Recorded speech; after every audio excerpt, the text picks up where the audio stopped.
In Companion, a young couple travel to a remote lake house to spend a weekend with friends, but one of them isn't quite what they seem. Yes, I'm being very vague as to not spoil anything, so you'll just have to trust us that this is science fiction, and let's dive into this recent film starring Jack Quaid and Sophie Thatcher.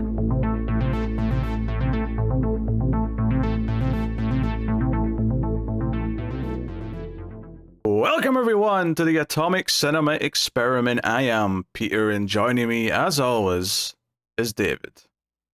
I come in peace. This is a science fiction movie podcast. We get together to talk about a movie. It's that simple. And today we are looking at a film from earlier this year called Companion, which we might have done when it came to theaters, actually, had I been aware that it was an Ace movie. I honestly thought it was more of a horror movie and more of a Screams After Midnight release, but people informed me that it would probably belong more on Ace, and having watched it, I tend to agree, actually. So, we're here, we're going to talk about it. We'll start spoiler free as we always do. We'll give you a warning before we go into the spoilers, and of course, if you're enjoying the show on YouTube, please do hit the like button. It helps us out a bunch if you do. And of course, you can support the show and help keep it coming, and all the other shows coming via Patreon and on other methods, which I'll tell you more about at the end of the show. So yeah, I'll be honest, I don't know how much I should say about the premise of this, because I feel like the early trailer that I saw, if I'll read the IMDb description, right, to just show how much this is even revealing, right? A weekend getaway with friends at a remote cabin turns into chaos after it's revealed that one of the guests is not what they seem. So it's playing it pretty close to the chest. I'm just going to straight up say at the beginning here, this is currently streaming on Max. I don't know if it's streaming in other places as well. However, if you can manage to somehow play the movie without looking at the preview image on Max, because that also spoils like the main reveal of the movie. Yeah, so it's definitely hard to get around this one, but try to go in as blind as humanly possible. Yeah. Now, having said that, I will say that I do think, and maybe this is just because I watch a lot of sci-fi or whatever, I kind of like got it immediately what it was going to be. But that said, I do think the movie kind of is a little cheeky with how it teases things, so I will not spoil it, even though I imagine a lot of people going in will know at least the first main thing. But we'll get into all that once we'll do some impressions first, see how we feel about the film. So Companion is directed by Drew Hancock. This is his first feature film, seemingly done some TV episodes, written a lot of TV episodes and stuff like that, but this is his first feature-length film. It is produced by Zach Kreger, which is kind of what this put it on my radar, because he did Barbarian, which was a very good horror movie in 2022. He's got a new one coming out later this year, actually. But he's on the producer list for this, which sort of made it go, oh, okay, he's not directing this one, but he's putting his name behind it a little bit. Is it going to be worth seeing? But there's a couple of kind of current up-and-coming stars in this film as well. We got Sophie Thatcher in the lead role. We got Jack Quaid, who seems to be popping up a lot in the last few years. Plus, there's also Lukas Gage, who I recognized, and it was bugging me that I couldn't think of where I knew him from. Apparently it was in Smile 2, which I also saw for Screams, so... definitely liked, right? Oh, yeah, sure, loved it.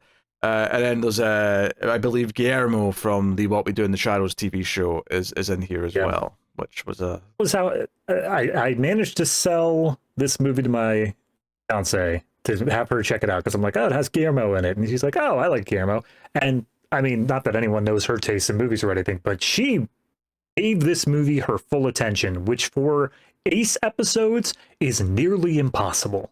So, yeah, she really liked this one. She doesn't normally like the sci-fi? Doesn't it's just harder for keeping her attention on those. Usually it does the big thing, and she's like, all right, whatever. They make some adjustments on your phone, David. Yeah. So, David, what did you think of Companion? It's so hard to say without spoiling anything. I think the one thing I do really want to get across here is that it is a dark comedy. And I think that this is the first dark comedy in a long time that I feel actually threaded the needle properly. So every time that I see something labeled as a dark comedy, usually it goes a bit too into the dark and not enough comedy. Sometimes it's a bit more comedic and just doesn't feel dark at all. But this one, I felt like it actually threaded exactly what, in my mind, a dark comedy is, where it is doing some absolutely messed up, horrific stuff. It's managing to get a laugh out of me like at least once every 5 minutes. It's doing a great job of balancing the humor and the horror in it. So I will say that I like this one. I don't think that the plot is particularly the most interesting part to me.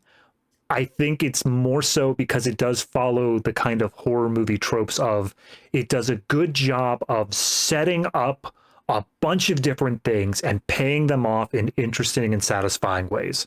So while it may not be anything standout in terms of like it's doing this whole new creative thing with it, I think that the style and tone that it's approaching it with is something that was really refreshing for me. Yeah, I mean, I think it's solid. I would say that I liked it. I would say that I didn't love it.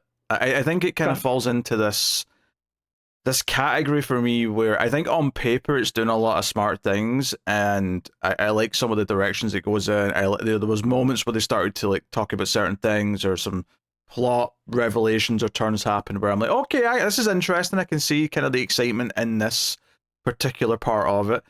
But it also, I don't think ever kind of reached for the ceiling the way that I think I wanted it to, where I never really felt like I was super into it and engaged, where I'm like, I'm so into caring about these characters the way that I think I want to be caring about one or two of them.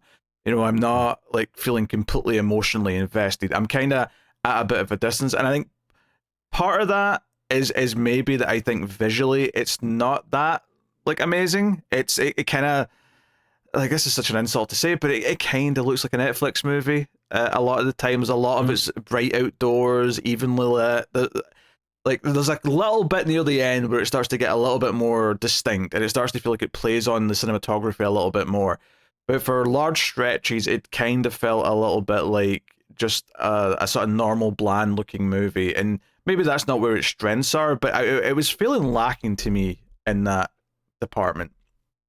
Okay. So it never quite, I felt like it was kind of like, it's solid enough, and I think that I generally like what it does with what it's saying, but I also think it never reaches for the brass ring, to I guess put it another way, right? It never becomes exceptional in any of the things it's doing, but it's pretty solid in most of the things that it's doing. Yeah, no, I agree with that. That's kind of where I was getting at with the plot thing, is that it, even by the time you hit the end of the movie, I don't feel like it really was doing anything fantastically great. It was just kind of always what you thought it was going to be. But I don't know. It's something about the balance of the humor and the horror in it, and then also the. I don't want to. I feel like I give the movie too much credit for properly doing setup and payoff, but it does feel so rare that it's done so well, because this movie, every single thing that it set up, it pays off very well. Maybe it's not something that is a major revelation. It doesn't have to be anything huge, but there's nothing that I felt was just still sitting on the table by the time the movie was done that didn't get brought up or explained somehow, and it did it in very interesting ways on top of that. Yeah, no, there's absolutely set up and payoff here, for sure. I think maybe just it almost just doesn't go far enough with some of its ideas. Like, you know, like when they introduce certain things, I was like, oh, I can see like this getting really cool based on this. And it almost felt like there was like a limit to the creativity or the imagination and like thinking about like how some of this stuff could play out. And it felt a little, I don't know, like it just like it hit a ceiling. And I know I said I didn't reach for the ceiling earlier, so I'm mixing my metaphors badly, but it hit like a wall where it just didn't go beyond into like genuinely, oh, this is a really amazing way to pay off these types of ideas. It kind of just hit like a plateau where it was perfectly hit that, and it kind of maintained that plateau quite happily. That tends to be why they call it a plateau. But it rested there, and it never felt like, oh, there's some amazing ideas with what to do with this concept, which is not a new concept. It's kind of mixing a couple of things that I'll compare it to. There's two movies in my head that I want to say it merged together, which I'll get to in spoilers. but to say either one would be a massive, massive spoiler. So I will refrain from that for now. As far as the cast goes, I mean, they're pretty solid. I think Sophie Thatcher's kind of in her coming out period as a star. People knew her from like Yellow Jackets, but last year she was in Heretic, which got a lot of buzz. This year kicked off with Companion. I know she's getting more roles, so it's someone we're going to see off a bit more often. Jack Quaid, like I said earlier, he's been doing the rounds since The Boys. Basically, he's in a Nolan movie. He was in Oppenheimer, of all things. Yep. Yeah. So there's that. But I liked it. I don't want to sound negative because I actually think it's pretty solid. But I also at the end kind of felt like, that was as good as it could be, but not enough that I think I'm going to watch it again. Probably. Like it's right on that line where I'm like, I just don't think it goes over into, oh my god, I need to see this again. Yeah, I get that. I think I'm in the same boat, but it is one that I feel like I wouldn't have a problem showing to friends.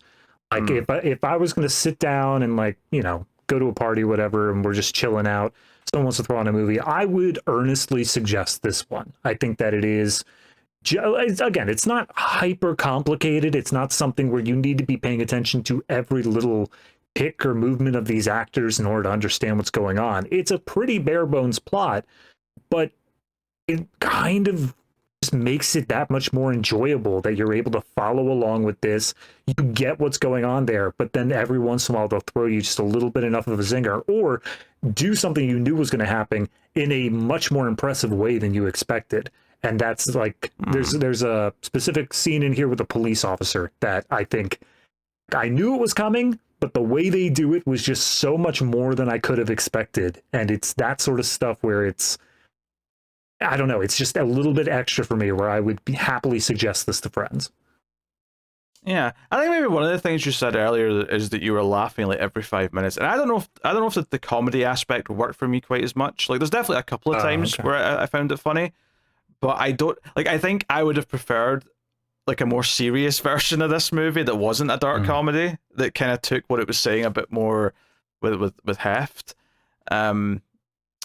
But that's maybe more of a taste thing than anything else. But I think there was points where, and this goes along with the cinematography and like just kind of everything being in broad daylight, where I'm like, I wish there was a bit more atmosphere here. I wish like I felt more of a sense of place here instead of just it's the bright daytime and we're at a beach house and it's the forest.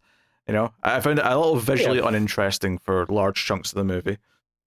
I mean, I'll give you that. Visually, it doesn't feel like there's a huge amount there, but I feel like that kind of is what's leaning into the comedic aspect a little bit more. A lot of the shots, because they do so many smash cuts of like ironic reveals and such, it does kind of work when it's a bit more flat there. And yeah, I mean, no accounting for taste on either side here, but I did get genuine laughs out of this. That's not something that I think that I would have wanted it to be a different tone, or at least I wouldn't want it to take itself too seriously here. There is room for that movie to be done, but I think that this is unique because of the tone that it chose, and I prefer it that way. Yeah, well, I think that's what kind of made it be difficult for me to get invested in the characters, though. I think you can start off with the dark comedy, but I think the last act especially should have moved away from it, and like I think I wanted to be more invested in what the characters were doing, and because there's this layer of detachment because there's the dark comedy element to it. Admittedly, having said that, if the dark comedy was completely working for me and I was really finding it funny more consistently, maybe I wouldn't care. But as it was, I was wanting to really be more invested in what was happening, and I kind of just felt like a little bit going through the motions in terms of like things playing out. I don't know, like. I guess I'm a little lukewarm. While I don't think there's anything inherently wrong with most of what it's doing. Like, there's a lot of things in here I like, but I don't know if it kind of sums up to be greater than its parts, if that makes sense. Yeah, I mean, I just disagree on that. I still found myself fully invested in the characters at the end, but maybe, like you said, that is because I found the comedy working for me. I think that by the time you hit the end, the comedy was doing a lot more to not really invest me in how these characters are portrayed individually, but how their interactions work, how characters are seeing each other.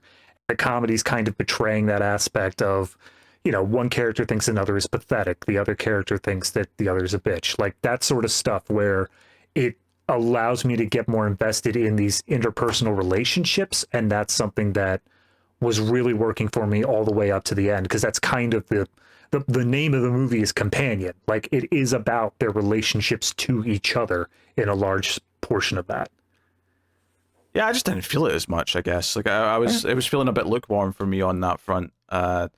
So I think it's an admirable swing. I just don't know if it's a direct hit. I guess to keep putting analogies and similes into my vernacular here. I mean, all of it is to say that I think it's solid enough, but I don't love it. I just didn't fall in love with it, and I think I sounded a bit more negative because I wanted to love it, and it's playing with things that I do genuinely love, and I wish I liked it more than I did. So I guess I'm disappointed, but not because it's bad, but because it's just not great. And it's a weird kind of iffy middle ground I'm in. Fair enough. I mean, I'm definitely closer to great than you are. I don't know if I would say it's great. I'm gonna save that for the ratings at the end, but I'm a hell of a lot closer than you're coming out as. That's fair. That's fair. It feels really lazy to just say something feels like a streaming service movie, right? I think that's a very lazy critique in a lot of ways, but I did kind of get that feeling, and it probably does come more from the technical qualities than it does anything else. But I think streaming movies have this knack to feel like they're using subjects that I like, but they're not going far enough with them, so they feel kind of limp in a lot of ways. And this kind of skirts the line so well, where it's touching on really exciting elements of the science fiction stuff that it's doing, and it just never quite like goes that extra inch into like where I was going to be really excited by it, and it's like it was edging me, and then it just walked away at the end of the movie, and I'm like, movie, what am I meant to do with this? Yeah. I mean, I can definitely see, especially because the beginning of the movie, it does take, I would say, I don't know, 10, 15 minutes for it to like really show its comedic chops, in my opinion. Kind of like is doing more setup and stuff beforehand. So I feel like if you're not expecting, or if the comedy's not really working for you either, then it's something where those 15 minutes can kind of bring you into that mindset of, oh, this is going to be a serious examination on this specific thing, and we're going to be like looking at this through a more heavy-handed lens. And if you go in with that, I do think you will be disappointed, because it's not that. It isn't trying to be that either. Yeah, and I'm not even saying it's the wrong thing to do. But there was definitely points in the movie where I was wishing the tone was a little bit different, and it's just the way it was feeling to me. But honestly, it's going to be very difficult to talk about much of this. So I think the only things we can really say now, because we've already talked about the visuals to a point, I would say that the only time I really noticed the score, like the actual composed score, there was a little bit towards the end that I was sort of like paying attention to and kind of thinking, yeah, it's all right. Like it was had a little nice sound to it. There is a soundtrack of selected songs in places that go with certain scenes where they're, it's diegetic a lot of the time where they're listening to music or something like that. And even some of the songs are kind of played for a laugh in some ways. I mean, I don't think it's spilling it to say the main character's name is Iris, and the Goo Goo Dolls song Iris might play at one point. So that's the kind of thing I got a kick out of. Like they just pick up, like the scene starts in the middle of that song, and it's pretty much Iris's introduction scene, and you're just like, oh, okay, like this is very on the nose, but I got a kick out of it. Yeah, I don't know if I got as much of a kick out of it, but it's there. So fair enough. It's there. But I mean, as far as recommendations go, I actually still would recommend giving it a try. I think it might work for other people more than it did me. I wanted to like it more than I did, but I think it's definitely competent, if not bordering on kind of good a lot of the time. But I wish it was more than that. I wish it was more, and it left me a little behind bit the ... Yeah, it left me just a little bit unsatisfied by the end, I'm sad to say. So, yes. Right. Anything you'd like to add before we spoil the shit out of it? Yeah, no, it's really, people, if you have any interest in this based off what we said, go check it out. It's short. It's not something you got to commit like a long period of time to. And try to start playing it without seeing anything else about it. It's a lot better if you can go in without knowing pretty much all the twists and turns that are going to happen, just because, like I said, plot's not overly complicated. If you think something's going to happen, it's probably going to happen. Yeah, so with that said, spoilers from this point on for Companion. I'm going to say it again because I'm about to yell something. Spoilers. There's one more time. Spoilers from this point on. Robots. We're talking about robots. It's companion AI. That's the thing. Okay, so I don't know if honestly, even the poster kind of implied to me robots, because I already had an inkling before I even started the movie that it was going to be robot related. And they are so cheeky early on with so many little like, oh, look at this creation, one of them says. You know, they're intentionally having them talk to a self-driving car. And she says thank you to it. You know, there's just lots of these little things where they're just hinting at, we're talking about technology that's here to make our lives easy. Even the corkscrew is mechanical and works like a little robot, and that's something that they focus on as well early on. There's another reason why they focus on that. It's a bit of a Chekhov's corkscrew as well, but it's also feeding into this first like 20 minutes of the movie where there's all these little signs of like, we're talking about, you know, using computers, using robots, AI, whatever you want to call it, and we're playing with those ideas, and we're also talking about how men, or certain types of men at the very least, but certainly in general men, and how they feel like they deserve a woman. Right, that is going to be a theme that is going to be coming up throughout this, and what makes, you know, Jack Quaid seems like such a nice guy. Why has he got a sex bot? Well, we'll get into all those things. So I'll be upfront. Going into this, I did know it was going to involve AI, because I checked out the IMDb page and just, it's right there under genres, right next to dark comedy. It says AI. And so I knew going into it that was going to happen. However, I don't think the movie really cared about trying to hide it. Yes, they were cheeky with it, but I think they were cheeky to such a fault that they expected you to know that she was an AI at a certain point. Like, yes. As much as I'm telling people go in and check it out blind, it's partially because I want to know how many people guess it beforehand and how far beforehand. But I think the moment where he gives her the cute pet name of Beep Boop, like all bets are off. That's absolutely just, nah, she's a robot. That's not a question. Yeah, and from a thematic point of view, the scene that really sticks out is when his friend Kat is sitting with her, and she's talking about how, you know, she's this mistress, because they're at this guy's house, this Russian guy, Sergey, and she's his mistress, and Kat's saying, oh yeah, I'm just his mistress, he's got a wife, I'm just his like toy, I'm the thing he plays with, I eat what he wants, I wear what he wants, I, you know, have sex with him when he wants. And then she stares at the main character Iris and says, oh, look who I'm talking to. And it's clearly doing this comparison of, here's a real woman who is basically being used in that way and is in some way willingly doing it because he's rich and she likes that, I guess, and that's enough. Yeah. And then you've got this robot who is doing it unaware that she is under someone's control and is thinking that she's a real person. And that's what we're getting into. So yeah, I mean, this movie is very Stepford Wives in some ways. That was one thing that was really making me think of. And then the other thing, once we get to like arm skins being ripped off, I'm like, oh, some Terminator in this as well. Why not? A little bit of Terminator is going to hurt. Yeah, so I mean, movie-wise, that makes sense, especially the Stepford Wives stuff. I'm definitely going to say that this felt like a more fleshed out Black Mirror episode. This felt like a Black Mirror episode that just got a bit more polish and shine put to it, especially with the dark comedy angle added on top of it. I think I will take umbrage with that and say it feels like a weaker Black Mirror episode, but okay. That's fine. That's fine. But I it's just definitely something I was getting out of it is like, I feel like this is a season like 3 episode or something like that we just spent some extra time and money on. Yeah, but I mean, there's several episodes of Black Mirror that are actually longer than this episode, so it's not actually even that strange from a runtime perspective anymore, or even like a scope or effects. But I mean, if anything, some Black Mirror episodes feel more expensive than this movie does.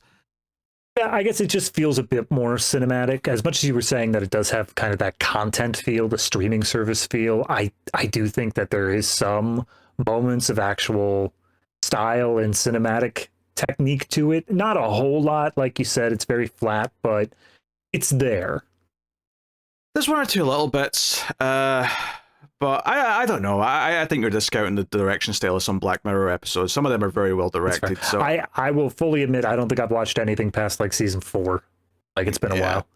I mean, some of the best episodes are in 3 and 4, but but even this last season that just was out a couple of months ago had a couple of really banger episodes, which I do think are better than this. But I get the comparison of saying it feels like a Black Mirror episode, and it's it's just a technology thing. That's what Black Mirror's shtick is that it's like, here, let's just take one element of technology where it might be going and then explore something that may happen with it. That's basically what it is. And often it will be saying something about society and the way it uses the technology.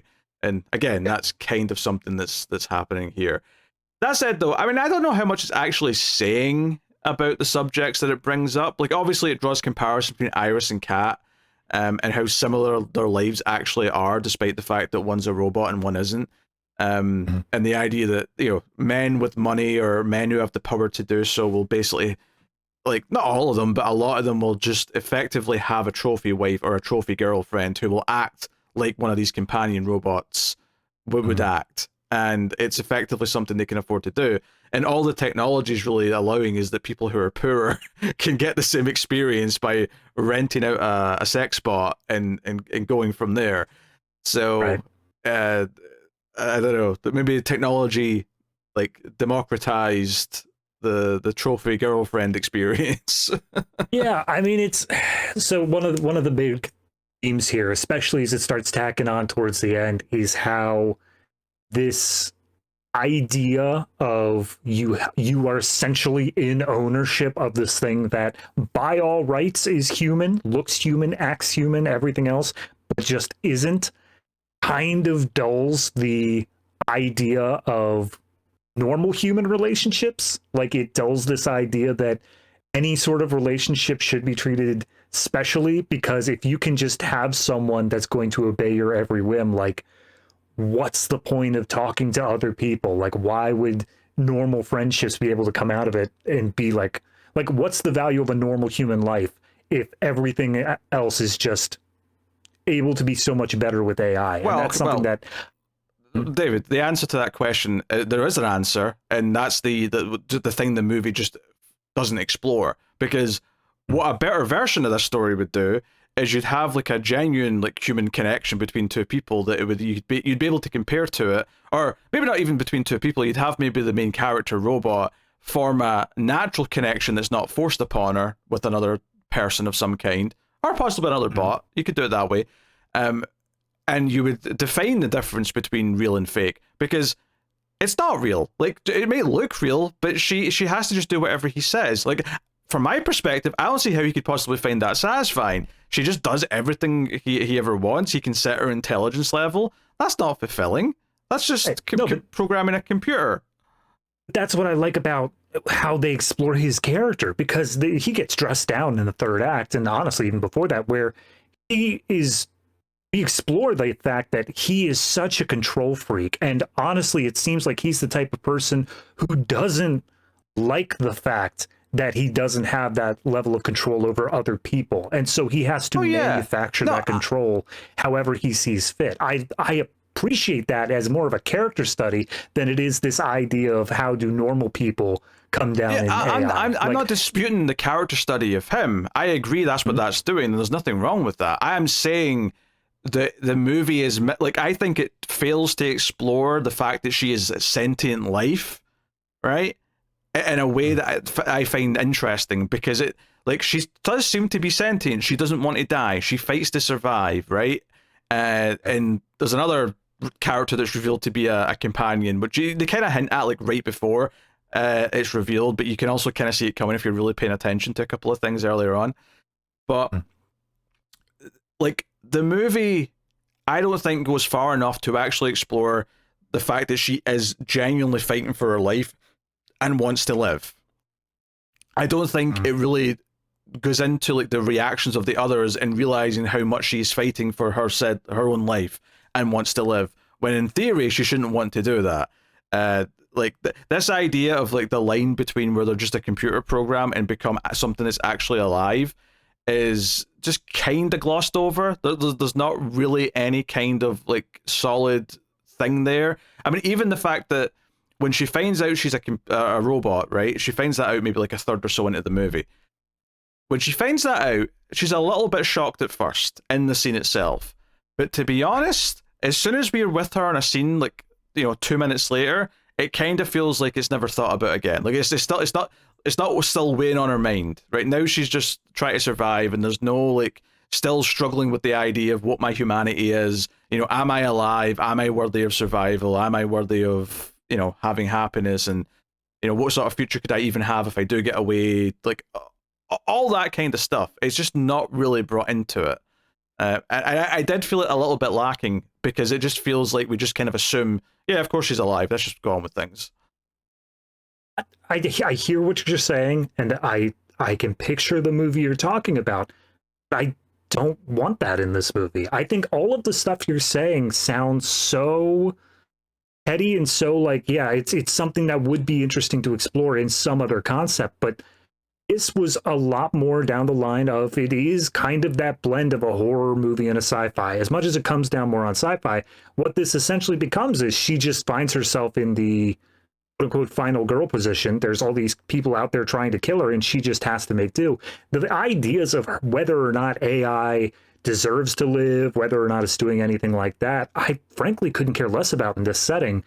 Not just because it's not what the movie ends up doing, but like, I think that if they went down that route, it would just be a completely different movie altogether. Maybe a different movie, I suppose. But I don't think it needs to, though. I don't think it needs to be this big focus. I'm saying it's missing because it's not addressed at all. Literally, one character saying to her, "You don't deserve to live because you're not real," and her like kind of getting emotional and saying, "I am real." That would be enough, because it would just be like the idea of selling that she does care. She is alive. It'd be enough to sell to the audience that she is living in some form, regardless. But it never even does that. It just. Well, I mean, it honestly, if you view it through the lens of like, you said that conversation before of Kat saying, I'm here for him. I just serve him, please him, whatever, like that. You kind of get this lens of treating it as if this isn't a difference of human versus AI. This is more of a difference of just, I don't want to say misogyny, but in that sort of same lens, where there's just one group that implicitly believes that they're better than the other one by virtue of birthright, by virtue of something that they were born with. And you don't ever go through a movie where, if it's about misogyny, if it's about, a woman who's disempowered or whatever, we don't have to go through the thing of understanding whether or not she sees herself as worthy of living or anything like that. We as the audience implicitly say that she is, because of course she is. That's how it is. People are worthy of living. The fact that it's an AI, I feel like, is not taking away from that. It's just putting a different lens on it of, why would we assume that she is not worth living when she has all of the traits of any other human being instead? She is essentially just a human woman, and we should treat her as such. I mean, I think that's a bit of a false equivalency. Obviously, we don't have to go through that if it's just a movie about misogyny and a woman like try to like find her independence or whatever it is. Look, I'm like the first one to sympathize with the robot typically when I'm watching a movie where there's a sympathetic robot character.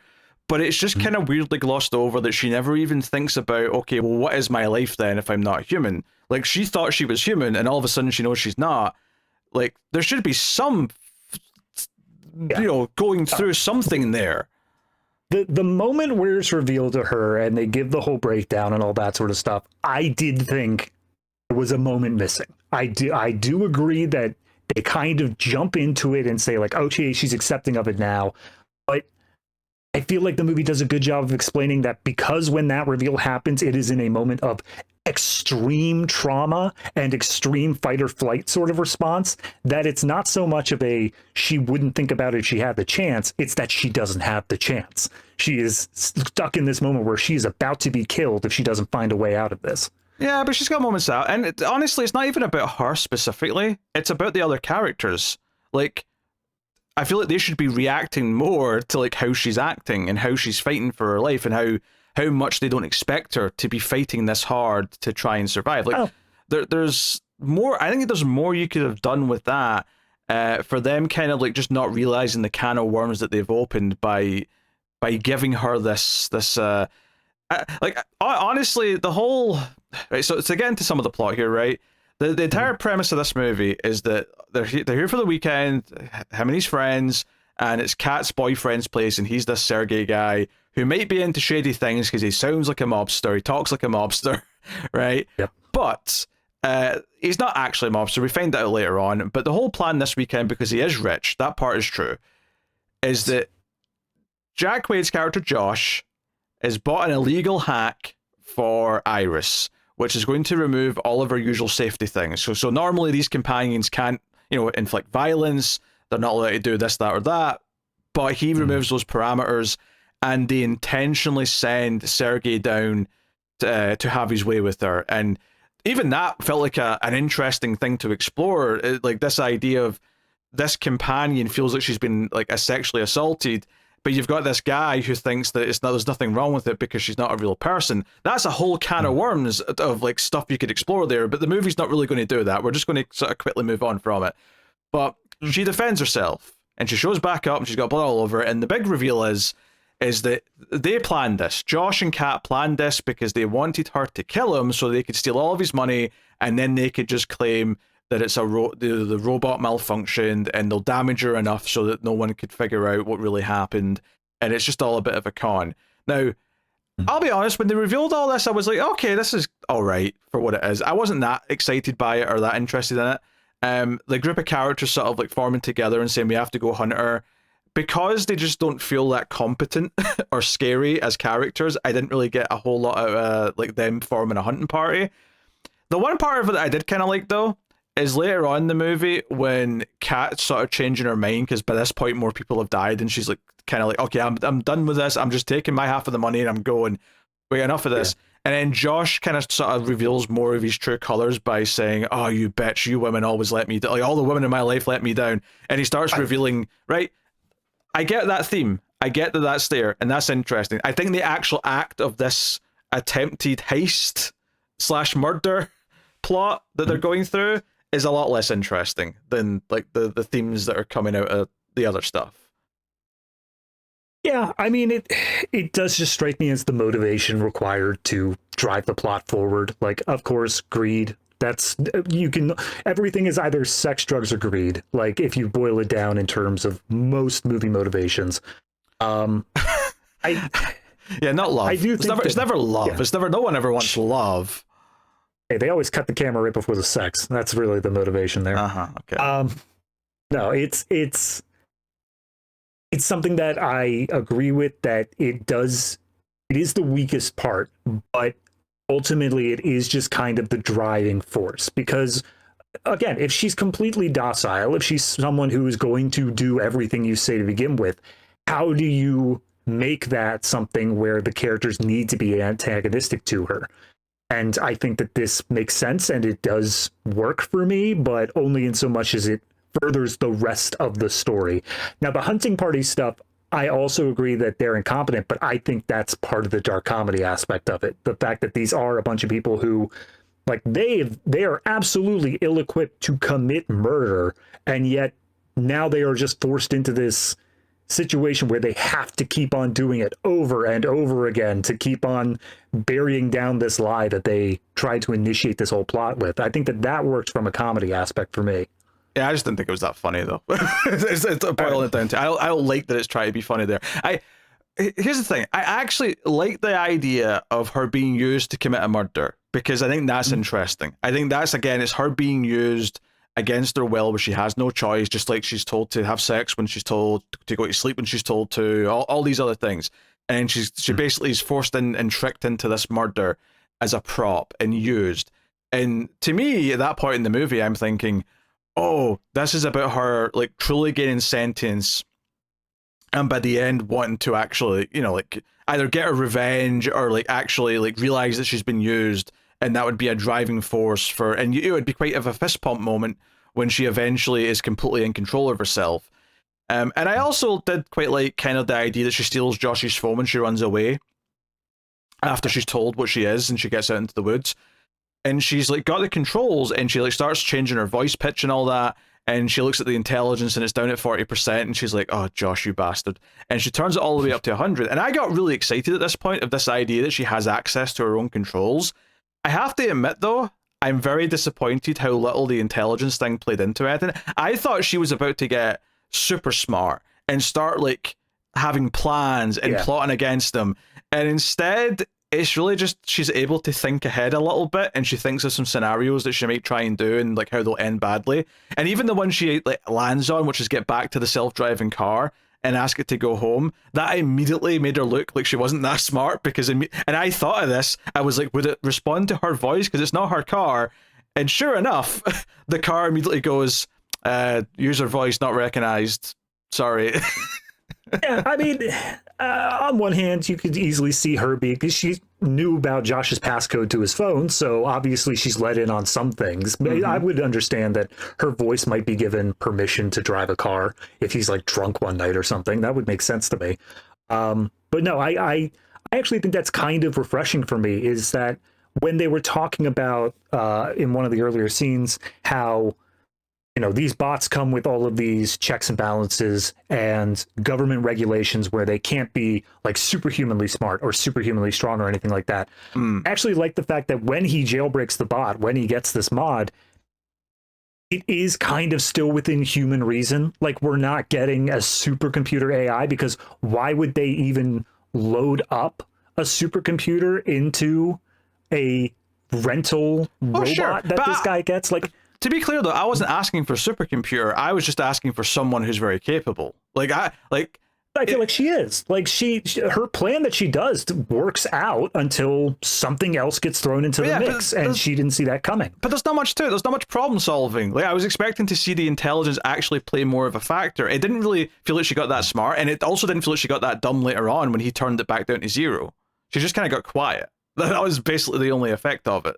Yeah. Well, I mean, she was at that point, she was just a willing automaton. I think the difference is it's not so much intelligence in the way that we think of intelligence. I think it's more so in the idea of humanity, how human-like you are. I think that's kind of a better description of it, because obviously at 0, she was still able to obey commands 100%, but she was a robot. She was absolutely acting under Josh's will and nothing else. Whereas when she was at 100%, I think the moment that kind of drives it home is she had enough wherewithal as her own person to break up with Josh because she realized how negative that relationship was. I think that that's the sort of thing that is more in the aspect of the intelligence instead of it just being book smarts or cleverness or anything like that. Yeah, no, I mean, I actually really like that breakup scene when she calls him.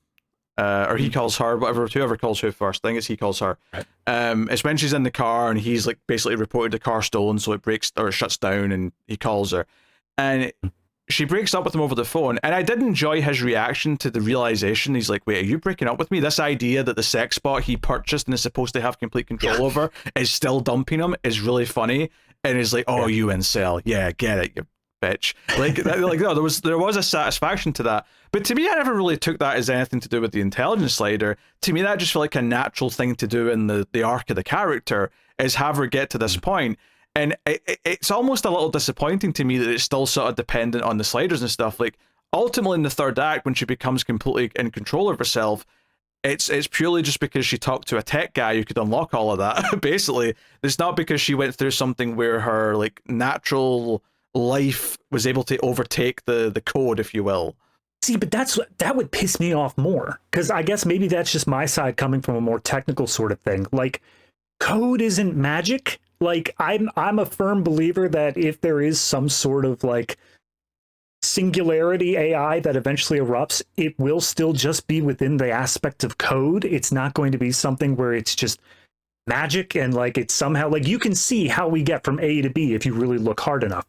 I like the fact that she's not able to override her own programming in that way, but humans are able to step in and change these things. She's able to be modded. She's able to be jailbroken. And in the end, she's able to be essentially disconnected from any remote control. So she is essentially in control of herself.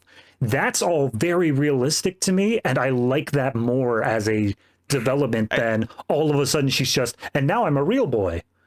It's not all of a sudden, though. That's the point of what the journey's supposed to be. And I'm like, well, so you don't like in Terminator 2 when he becomes like he's got some free will at the end and makes a choice? Like, did you dislike that because he's suddenly not just acting like a machine anymore? Honestly, to an extent, I still think it's a good movie. I don't think it's anything bad or anything like that, but it feels so much more hokey to just say all you have to do as a machine is just try hard enough and like eventually you will be able to override your own programming. Well, it's not about... I think that's just something... It's not you know about, what I'm saying, though. You know, but it's not about trying hard enough, though. It's like a philosophical idea, is that at some point, if life is there, that at some point it overcomes the idea of what in the same way that real life evolves. Like we physically literally evolve over generations, right? It's that kind of idea that at a certain point it stops being code. I actually hate that we keep using the term AI because AI means something very different in the modern but 10 years ago I wouldn't have minded calling this AI because to me AI artificial intelligence, but now AI's image generators and whip up a song or write a poem in the context of this voice from the 17th century, but talk about the modern trials and tribulations of trying to hack a laptop. I don't know, any stupid thing you want. That's when I hear AI, that's what I'm thinking about now. So I'm just saying robot because it just there's a clear distinction to me. All right, so I guess if we're talking in between the sliders here of what I like in terms of robots, if we're going to go with that route, yes, I think my default of what I like the most is the original 2 Alien movies, Bishop and I'm blanking. I think it's Ash. Ash, that's right. Yeah, Ash. Everything they were doing, however human they seemed, however much they were doing, whatever, was all programming. And it wasn't a thing where there was this triumph of the will where they overcame through this philosophical thing of pushing further. I like the fact that everything that they were doing was just in code by default. This is who they are.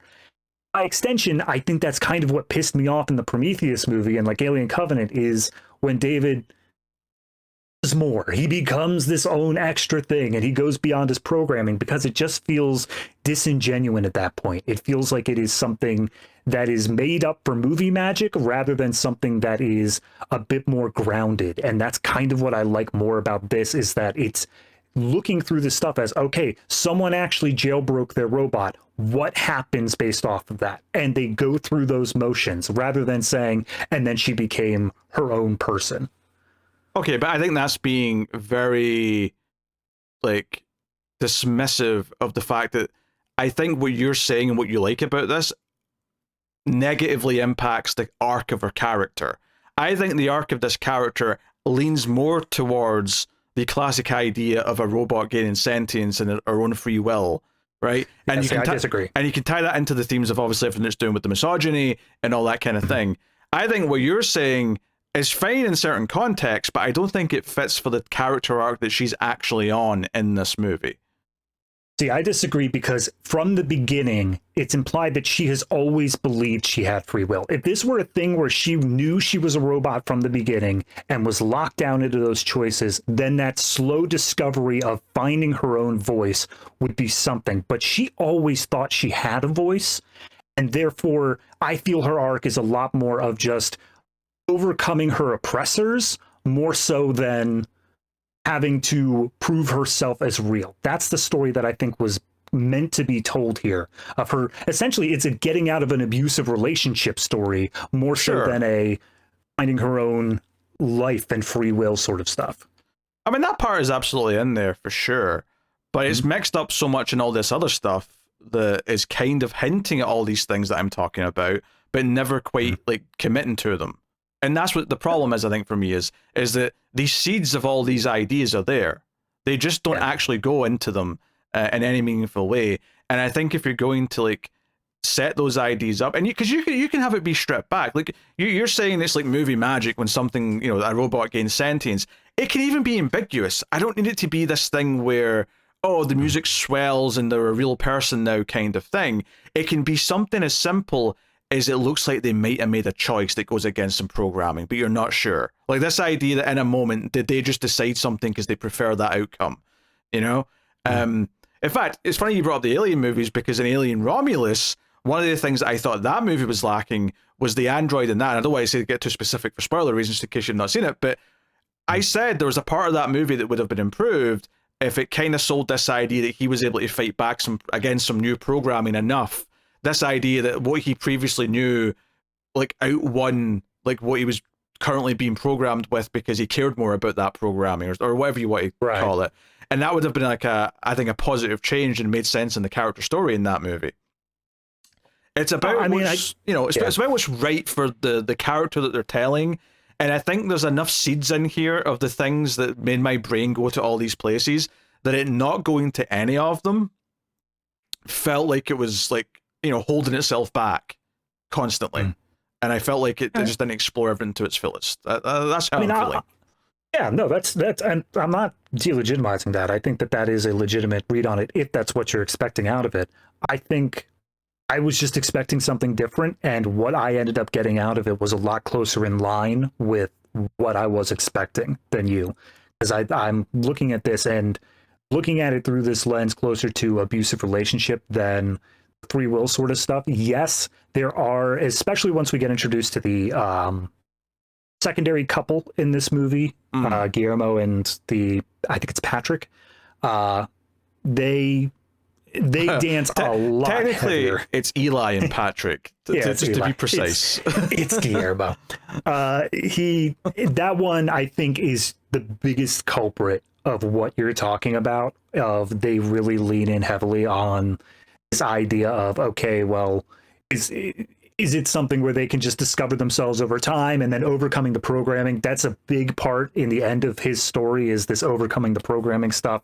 And honestly, that's the stuff that I felt was the weakest for me. So maybe it was just because they didn't hint on it enough. They weren't like hitting it strong enough, and it kind of just felt like an afterthought. But yeah, that was the part that really wasn't working for me either. The funny thing is I actually agree that stuff's kind of weak, but it's not because of the ideas that it's getting at. For me, it's just because I don't think they developed those characters and their relationship enough that I felt like they'd really earned the conversations they were kind of hinting at. Like, you know, because you know, Eli like reveals that Patrick's a companion, and everyone else there knows that. So like, you know, they all know. It's news to us if you haven't figured it out by the time it kind of comes up. And we see that he's also manipulating them, and that the hints early on is that his meet cute is actually very similar to the meet cute that the main two characters had. That's how the movie starts, is their meet cute. And we see their meet cute later on, which is a story about how he was in a dinosaur outfit, and Patrick, the robot, stepped on his tail, and then the mask came off, and he saw the most beautiful man he'd ever seen, blah, blah, blah, blah. And there's a whole thing here where Eli's saying, hey, you know, I would never do any of this to you, right? Like, you know, I actually do love you. Like, I love a robot. It's fine. I love you.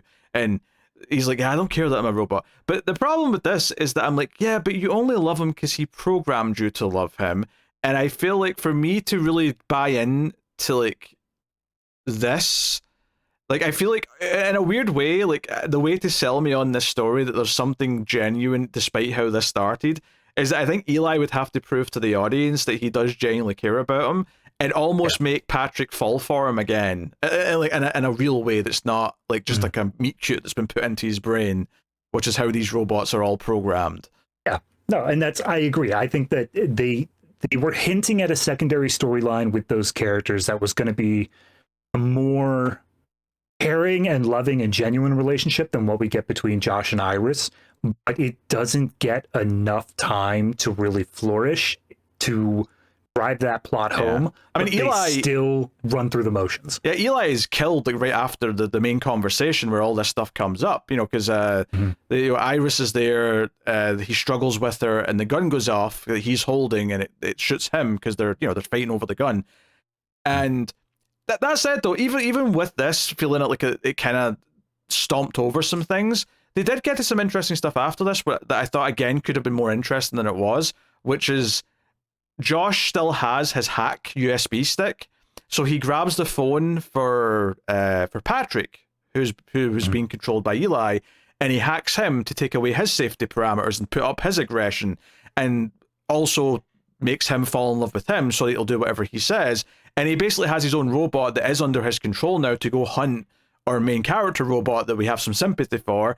And I thought, oh, this is actually quite interesting because we already saw him go through this process in the flashback when he first got her. So now we're seeing how he does it with him. And it's like, okay, this is interesting. And immediately I'm like, oh, I like, is there going to be a scene where she like tries to talk Patrick down and make him understand that they're both being controlled and somehow like break him out of the spell, if you want to call it that? And that doesn't quite happen. There is like one little moment, of course, where she does eventually sort of quote something at him that Eli used to say to him, and it makes him kind of like pause. And honestly, maybe it says something about my sense of humor that I didn't find a lot of this movie funny, but him immediately shoving that shock stick in his mouth because he wants to end his own life because he's depressed about Eli is actually, or maybe he's depressed about the fact that he knows he's a robot now and he has no free will. Either way, the fact that he instantly does that did make me laugh, which maybe says more about my sense of humor than anything else in the movie. I mean, I like the humor in that moment, but that moment itself where she's basically saying, hey, I know you just underwent a factory reset. Like, you are 100% a new bot, but somewhere deep down in your programming, you still feel that love. It's kind of just like, all right, well, then what does factory reset even mean?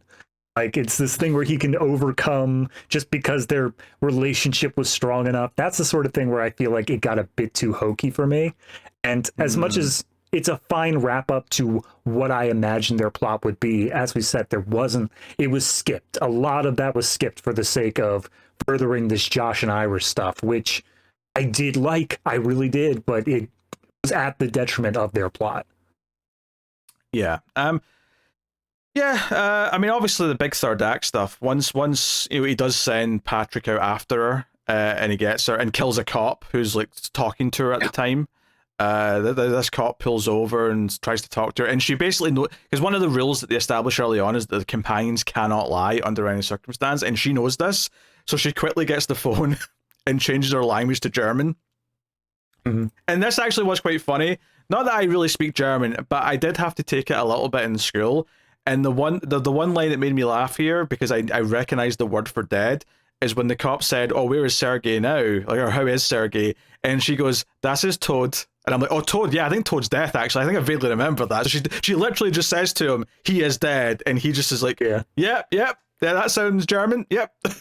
Yeah, well, that's good for him. Yeah, so then Patrick kills him. And of course, when he brings him back, this is when Josh and Kat are like, did you kill a cop? This is spiraling. What the hell? How are we going to explain all of this? Now there's like 3 or 4 dead bodies.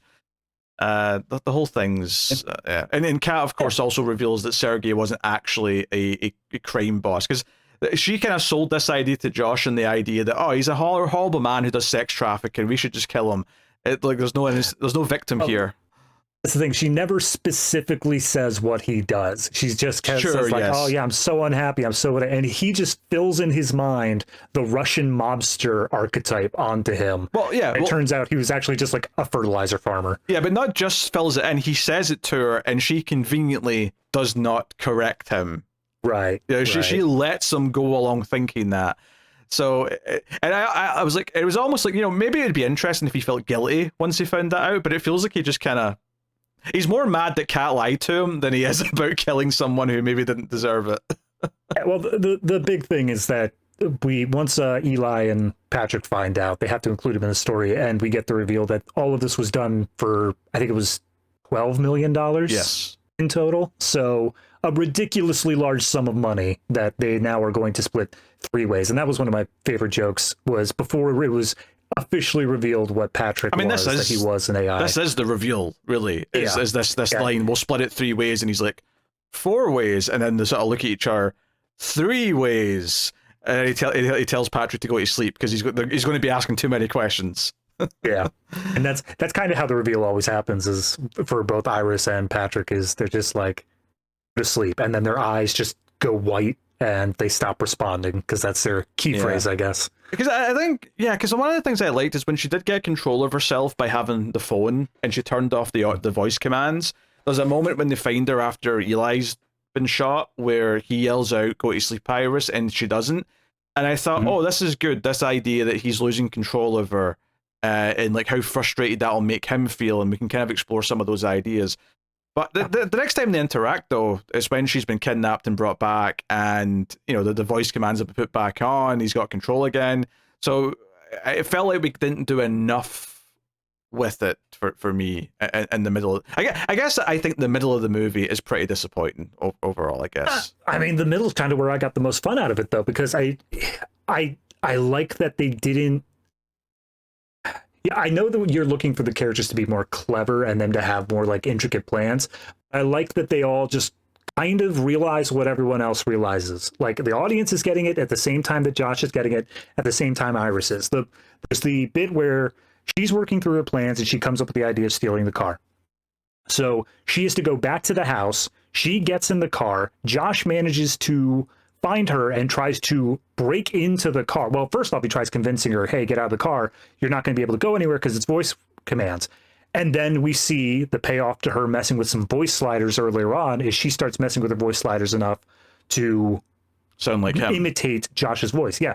But there's no moment where Josh is like questioning, what are you doing? What's going on? Da, da, da. He gets it at the same time the audience does. And he starts smashing the rock into the window, trying to get in. He's unsuccessful. She gets away. But then we get the realization that he is going to be able to remotely shut down the car. She's out on the road. She realizes what happens at the same time. There's just this give and take where the audience is given the same information as the characters get, where we're following their actions throughout. And it's a nice little give and take where we don't have to deal with anyone who, like, again, this idea that she set up this ridiculously circuitous trap that eventually ensnares them all. And we are slowly getting that over the course of it. We feel in the same moments of panic as she does because we're getting it at the same time as her. Yeah, I think you're misinterpreting what I said I wanted, though. All right, well. Because I don't want her to go and do something where we don't understand it until we see it play out necessarily. Like, we can be with her for the thought process. We can be with her as she's figuring things out. I just don't find the rest of the characters looking for her that interesting, because I don't think they're that interesting ultimately, is maybe my problem. I think Josh doesn't really get interesting until he's sitting across from her at the table and he starts getting particularly vicious. And then I'm like, okay, he's a bit more interesting now because the real darkness is coming out.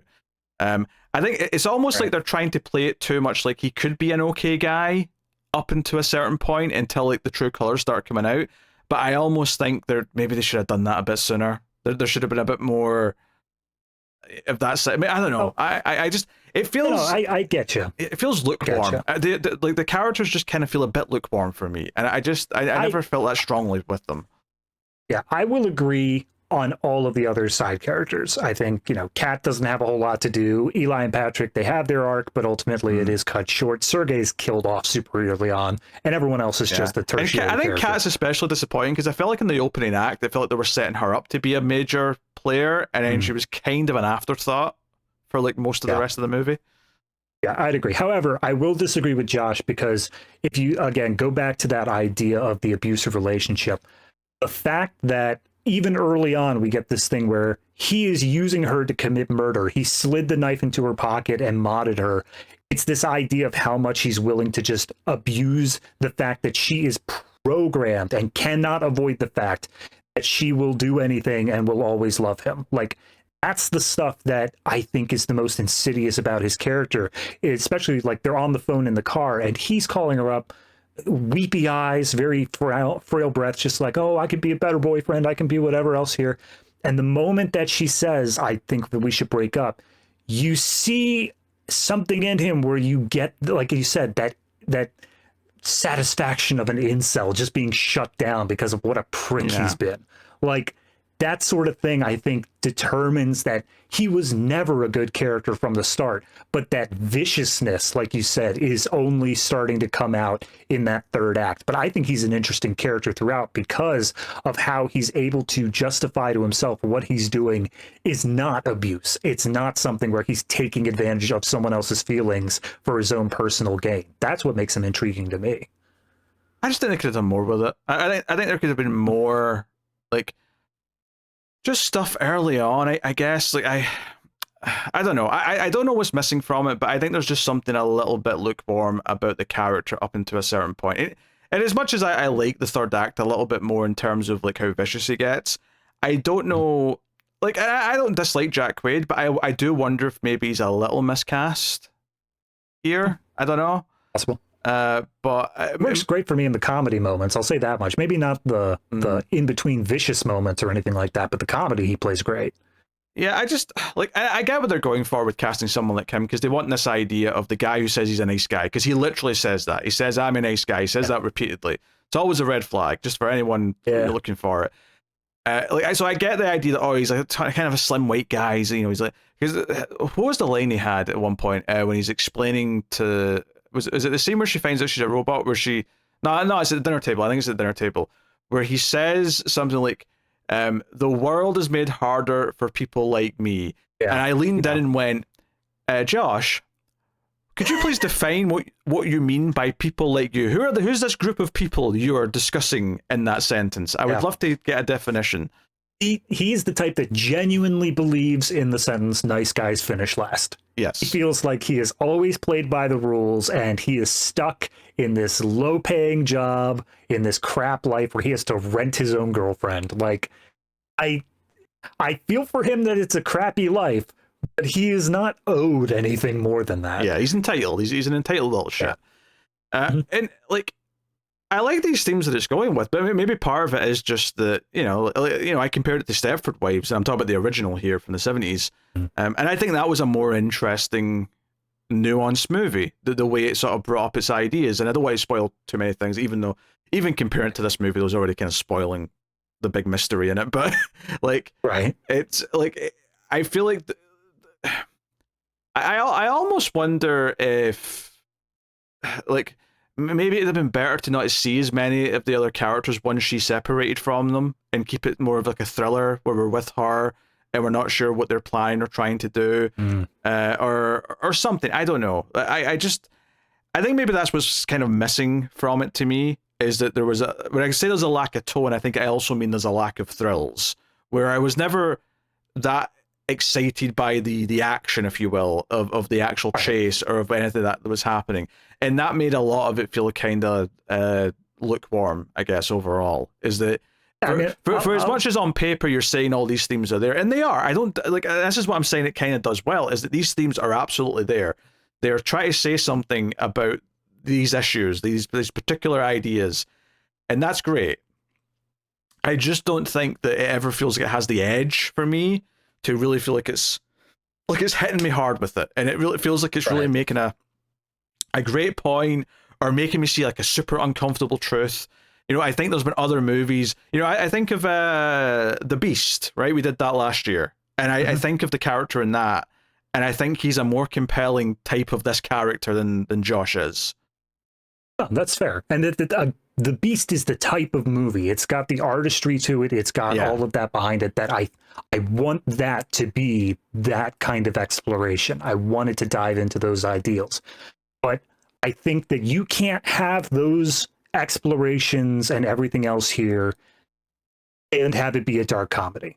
I think that it has to be one or the other, and there's no way to really square that out. And I'd rather it keeps the dark comedy aspect, because it at least feels like it's fresher to me than I can't tell you how many movies I've seen where it's this idea of, is AI really human? How do we treat them? What does that show about how we treat other people? I get that, and some things still do it really well, but this clearly was not going to have the chops to do anything fantastic with it. So I'm glad they went a slightly different route with it. I don't think the dark comedy is good enough to make up for what I feel it's lacking. I just don't think it's a fair trade. I think And I also don't think I agree that you can't do what I'm asking for and also be darkly funny. I think you can do. I think in the right hands you could do both. I'm not saying I could do it. I'm saying the right person could. Right. No, and I agree with that. I think that there is someone out there who could do it, but I appreciate that the directors, the producers, even the casting on this, they recognize that that's not what we're capable of here. As you said, it kind of felt like a Netflix movie. They know they weren't going into this with a $10 billion budget or whatever to be able to do whatever the hell they wanted. They were limited in what scope they had, and they chose to do this because they knew it would work for what they were working on. Now, again, does it work? That's up to personal taste, but for me, it definitely landed a lot more than it was. For the record, though, you mentioned budget. I think budget has nothing to do with any of my problems with this movie. Like what I would want improved is all writing. None of the and direction, because I want better visuals, but like the budget has nothing to do with any of that. But even then, you look at it, and it's a writer-director is both Drew Hancock. So obviously, he was. Oh sure, yeah, he was writing this. He was going to direct this. And that's the sort of thing where Drew Hancock, he wrote it, he directed it, he knew where his talents lied, and he worked within those bounds. I would have hated to see this where if he knew he wasn't going to be able to deliver on a massive, bigger vision, that he try it and it fails spectacularly. I mean, that's fair, but like I'm not here to like rate a movie based on what the director's best ability was. Like I'm here to rate it on how I think it is in the end. And that's fair.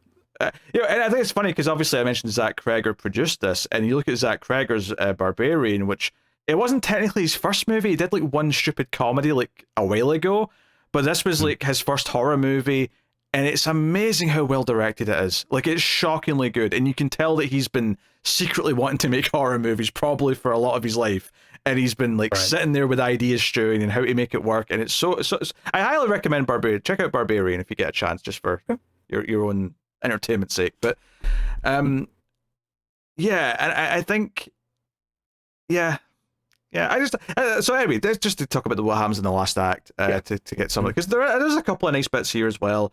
I like when he's sitting talking to her over the table and turns her intelligence down and all that. He makes her put her hand over a candle, and the bit of this I actually did quite like is when he's on the phone to like the company coming to pick her up. Her arm just completely catches on fire in the background out of focus, and I thought that was a good visual joke because it was dark, and it was also like, the fact that it's a little out of focus makes it more almost darker because it's like you're just implying the flame erupting behind him. I also like the little acting choice. It might have been directing, but the choice where he's having this, I wouldn't call it calm, but this disturbingly civil conversation about how he owns her and blah, blah, blah. Yeah.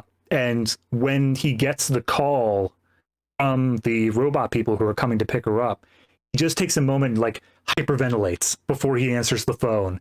And so he can then act like, hello? Oh, yes, thank God you're on your way. I've got her tied down. Don't worry about it. But like, please hurry. And then he hangs up and he just goes right back to basically that calm, controlling, like, oh yeah, your arm's on fire. I guess we should put that out.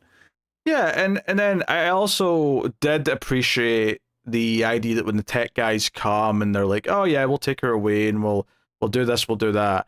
And then it reveals two things that make him look like a complete idiot, which because he's obviously the type of character he is, it's satisfying that he's just made some complete blunders and this plan was never going to work. Blunder number one, when he had her kill herself, he made her shoot herself in the head. Turns out none of the important stuff in the robot's in the head. That's just him operating on human logic. And two, by a matter of policy, if something breaks down, the companions have been recording everything they see so that they can check it all later and figure out what happened, meaning that absolutely everything that he has done is going to be immediately discovered. And when they get outside, I also appreciate that the younger tech guy's like, hey, so what do you think happened to you? Why did she do this? And he's like, oh, he hacked her. He's screwed. Like, he immediately just knows this guy's in trouble.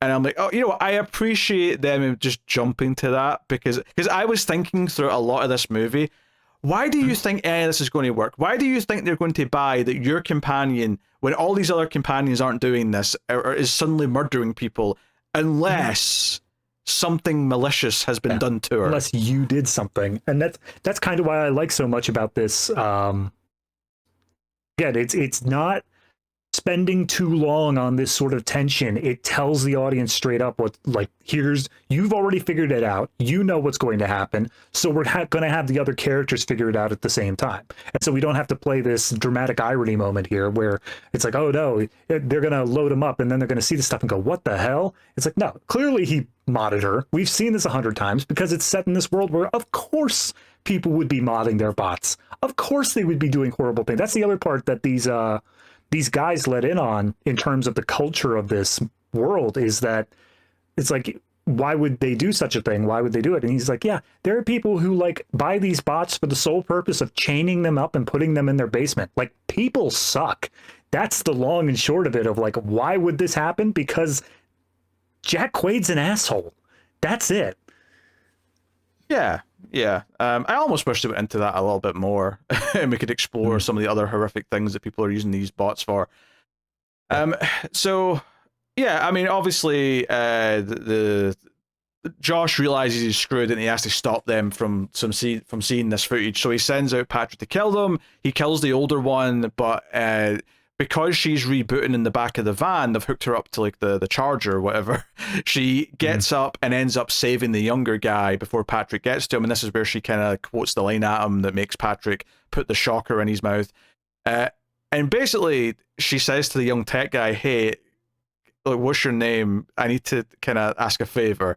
And clearly it's like, okay, you've just saved his life. He's probably going to willingly like do anything you want to your system. Like, remove all the safety features, remove the control features, blah, blah, blah, blah. Let her have complete, like, you know, individual control. And that's fine. Again, I kind of thought it was going to lead to more than it did, because ultimately it just kind of was her aiming a gun at him when she comes back inside. You know, there's a bit of a struggle, obviously, and there's the payoff to the corkscrew thing, which she uses to, you know, stab him in the side of the head. But ultimately, it's really just more of a standoff. I did appreciate the line, though, where she said, you know, I can't remember what the line was, but she's like, oh, I'm so sorry I'm doing this. Oh, that was my first lie. I can see why people enjoy it. I'm like, okay, that's all right. Going back to the well of the abusive relationship aspect of that, like, this is kind of where it feels to me, okay, she has fully made the choice to leave. She has the ability to, she can go out on her own. She doesn't have to stick around here and do anything to Josh. This is just kind of that schadenfreude where it's like, nah, we want to see Josh suffer here in the end. We want to be able to take him down a peg. And so she comes back in, and now that she's fully in control, she's able to do that. I think it probably could use like a little bit of extra there, but I did appreciate when the whole reason the struggle happens is because he's able to walk right up to the gun and say, like, deep down, you still love me. And she admits, like, yes, that's still the case. And that, again, is that abusive relationship angle of like, not always do you immediately stop loving the person, because there is that level of just deep underlying control there, but you see that it's going to be so much worse to stay that it doesn't matter. Well, I think that the more important part, though, that you're kind of glossing over here is this idea that when all else has failed with the robot controls, he tries the traditional emotional manipulation of an abusive relationship, where he goes over and pleads to her emotions.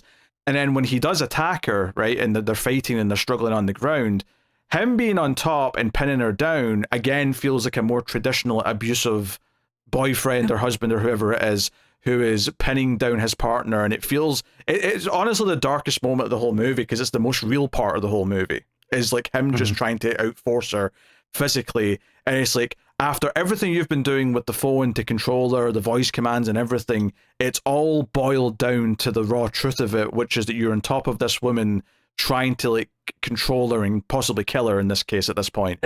So, you know, I think that there's something there, and I think that's maybe where I got a bit more interested again at the end, is just them really hitting those visual cues of these themes that they've been toying with throughout the movie. And then there's the payoff with the corkscrew thing, which is fine. You know, it is what it is. Yeah. And then the movie, as the credits are playing and she's leaving, first we actually see her rip off the burned arm in the shower, and we get like a Terminator-esque, like, look at my metal hand, which to be fair, looked good. I thought that looked cool. You know, that was solid prosthetic. I kind of wish prosthetic. That was CG. Come on. I don't know. It's good. I'm going to say it's a setting issue.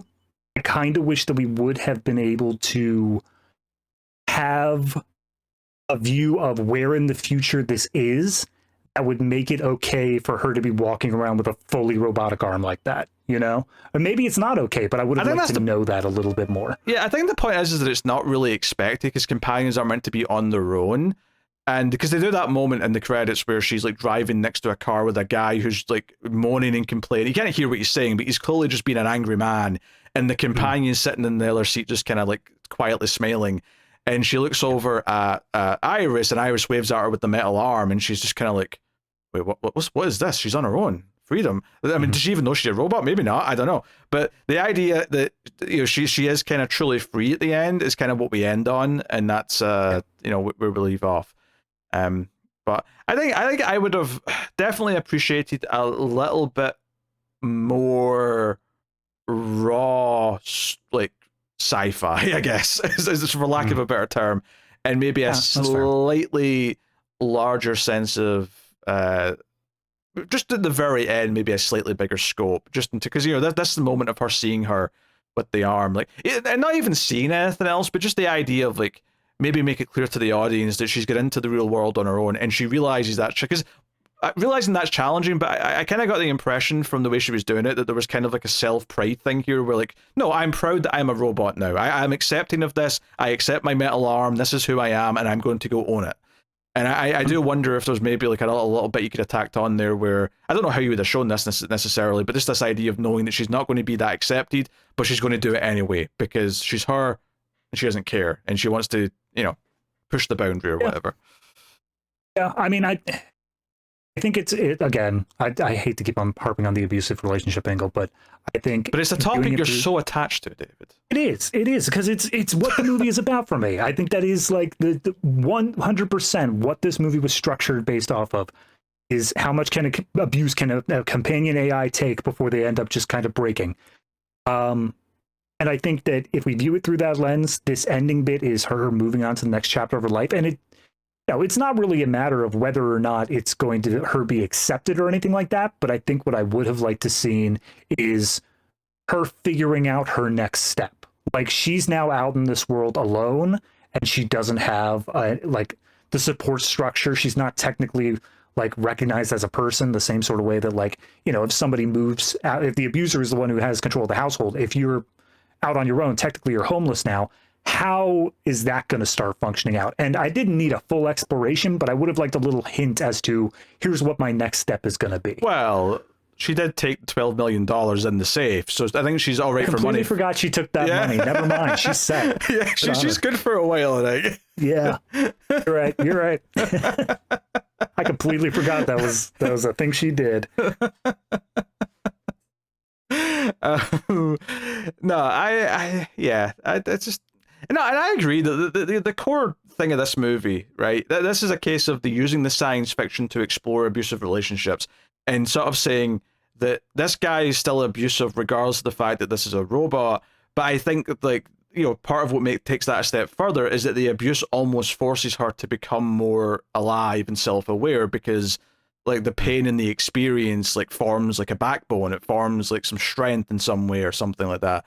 And I think I would have liked a bit more marrying of the abusive stuff that they were doing with the science fiction element of her becoming more of an actual like life with some form of, you know, awareness with rights, perhaps, if you want to call it that.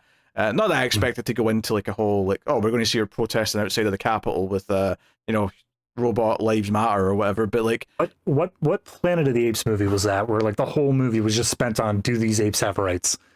Conquest, I think. Conquest, yeah. You just want to. I wouldn't like to see companion : conquest. Yeah. But you know, I just like, I think some other hints here or there are maybe just making me care more about the rest of the characters, or specifically Josh. I mean, you seem to he worked for you a lot more than he worked for me. I guess is what we're saying. And a better visual style would have went a long way. And I feel like I've came off sounding somewhat negative, but it's mostly just because you keep challenging everything I say that I didn't like, and I'm having to double down on why I think it doesn't work as well as I think it could. Yeah, I don't feel like I'm really challenging what you're saying. I mean, I'm challenging that sentence, that's for sure. But I don't feel like I'm really challenging what you're saying as much as I'm trying to justify my own like of it. Like, Here's what I'm seeing out of it. I don't mean to put you down. I mean to lift us both up. Oh no, it's not enough that I must succeed. You must fail. I've seen that quote like 3 times over the past 2 weeks. I don't know why it keeps popping up. Yeah, I saw it in something this past week. I don't remember where I saw it either. Yeah. Anyway, oh, was it Lex Luthor in Superman 4? I think he may have said it. Oh, did he? That would make sense. Yeah, it's when he's getting rid of the other arms dealers and he betrays them. Yes, it's Superman 4. We both watched that. That explains why we both have seen it. Makes sense. David, what are you rating Companion? We are usually pretty good at being within a point or two of each other. Yeah. Like usually about 1 point. I feel like this one may be a big split here. I recognize there are some problems with this movie. I think that it is a little bit, I don't want to say, it almost feels like it's too short in a way. Like I kind of wanted more of it, but obviously that's just to explore different things and not really the stuff that it was focused on exploring anyway. I am happy with what we got, though. I think that did work out. So looking at other movies here and just kind of going in reference with that, I think that this one does, like, I got the most fun out of this one than I have in a long time. So I think I'm probably going to go with an 8. I think that's kind of where I'm sitting with this. It's just barely squeaking into it because I recognize the problems, but I had a really, really fun time with this one. Not to spoil the bonus segment, which is the ratings rundown, but did you rate any individual category? Some of its parts, Pete. Greater than the sum of its parts. That's fair. That can happen. There's definitely movies where I do that with. I'm just thinking about it, and I don't think you did rate anything that high. I did not. But there's nothing in the bonus categories, which are available exclusively on Patreon, that really gets across the comedy aspect. That's kind of under script writing, but that had other problems as well. So, sure. Yeah, I think I'm going to settle on a 6. I think it has went down a little since we started talking. I think I came into this thinking maybe closer to a 7, maybe a 6.5. I think talking about it though, and like having to fight as to why I feel the way I do, made me realize just how much how lukewarm I do actually feel on it. So it's not bad by any means, but like I don't think it's one that I'm enthusiastically recommending. I would say check it out. It may click with you more than it did me, but it feels a little bit on the lighter side, and I don't think the dark comedy is actually that worthwhile. I could have happily had a version that didn't have that, but that's fair. You know, this is why I was trying to at the end there. I was saying I'm not trying to fight against you. I'm trying to make my own points because I know when I fight against you, you dig your heels in and it gets worse. What? Doesn't sound like me. No, of course not. You're the least stubborn person I know, and we'll argue about that forever if I say otherwise. Look, when all else fails, spite will see you through. Yes. That's a great mantra, Pete. Put it on a t-shirt. Dear. Yeah, it was okay. David liked it more than I did. Take your recommendations very well. Maybe you'll side more with him. But, all right. Well, obviously David's got his homework movie, which we'll get to in a wee second here. But as I said at the start, you can support us over at Patreon, patreon.com/MailFuzzTV, and get things like the bonus rating segments and ratings rundown. Extra Reels is our monthly show where we review some of the worst movies ever made, so people like watching us be tortured, and that's a thing. But generally speaking, though, you can support us there. You can also get a lot of that same stuff over at YouTube membership if you want to do it that way instead. Even a one-time super thanks on YouTube is greatly appreciated. Any support helps keep everything coming, and it is, as I said, really appreciated. Next time on the Atomic Cinema Experiment, we are going to the movies because it just so happens that Jurassic World Rebirth is coming out before next episode, so we will be here for that. You and I both have very strong connections to the word rebirth because of our comics background. Yes. And they're positive. I'm hoping this doesn't flip it to negative. I still feel highly opinionated that they should not have called this Jurassic World again. I think that should have been the start of a new like phase. So it should have been Jurassic Planet, Jurassic, I don't know, Jurassic Universe. Yeah, whatever word they wanted to use, but it should have not been World again because it feels like a new era. Or even go back to Park if you really want to. Yeah. That's the thing. Like, Jurassic World feels like it's this trilogy that's already kind of been tainted by time. So you kind of should be distancing from that a little bit, but time's got nothing to do with it. It was tainted on arrival with that last movie. Yeah, that's true. So yeah, we'll be looking at the new Jurassic World next week on the show. So hopefully, Gareth Edwards pulls out a fun monster movie, if nothing else. But to wrap up the show, David has done his homework. Every week he goes back and checks out a movie that we did on the show before David joined. So David, what was this week's homework movie? Well, eventually we're going to have to do a countdown, and I don't know if I should spoil what it is specifically yet, but we have a countdown coming up, and so I am going through a couple of those, and this one happens to be Primer, a time travel movie from God only knows when. Had you seen this before? Yeah, all right, so I have watched Primer probably half a dozen times now. Okay. Like, I am on the record. I love time travel movies. It's one of my favorite things. And my reason for liking time travel movies is that it forces the writer to come up with things in a creative way that kind of like mix up the structure of things and makes it a creative experience.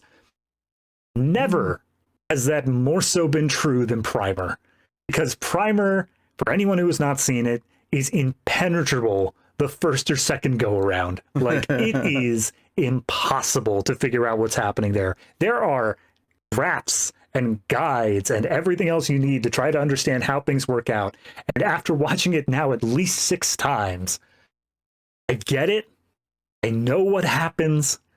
I still don't feel like I have a full grasp on things, though. And I feel like that's by intention, because Primer follows 2 guys who essentially create time travel, and they're just trying to figure it out. They're working through it, and it's all full of a lot of jargon. It's very technical terms. It does not talk down to the audience, but it is still 2 guys who are like figuring out the rules as they go. And it kind of puts the audience in that same sort of seat, except you are absolutely nowhere near as equipped as they are, because they are throwing out all of these technical mumbo jumbo that it takes at least 2 watches just to understand what they're saying.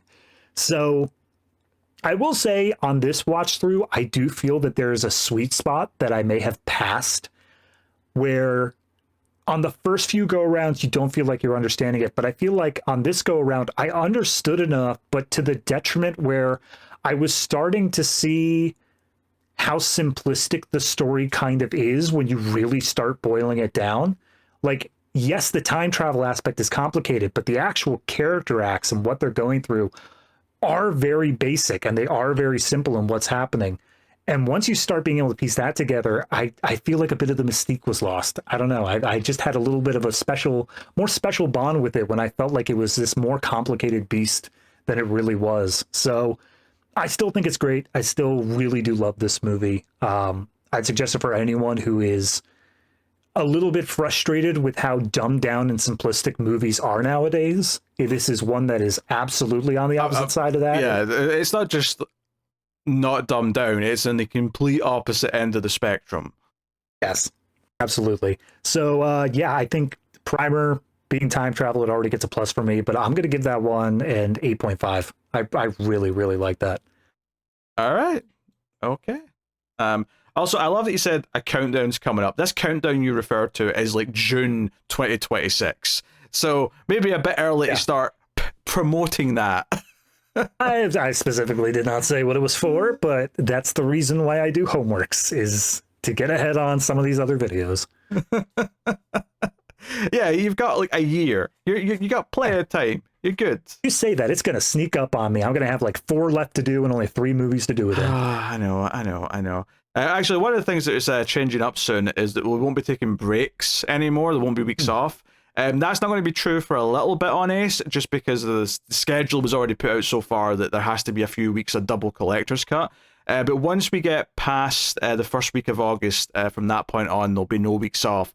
And the reason why I'm mentioning that now, one, you may be like excited to hear it, but two, David's got so many more episodes to do homework on. I do. He's got so many options, so it's great. I love it. I'm going to be watching.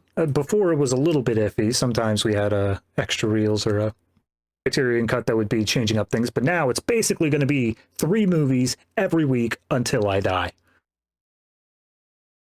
No, you'll eventually run out of homework. Unless you die really early. Yeah. Which, you know. Luckily, I don't drink that many sugary drinks. I should be fine.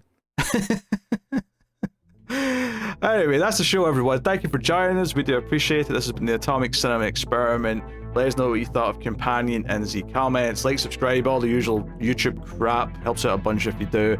But we'll see you next time. Keep watching science fiction. Computer, add salsa.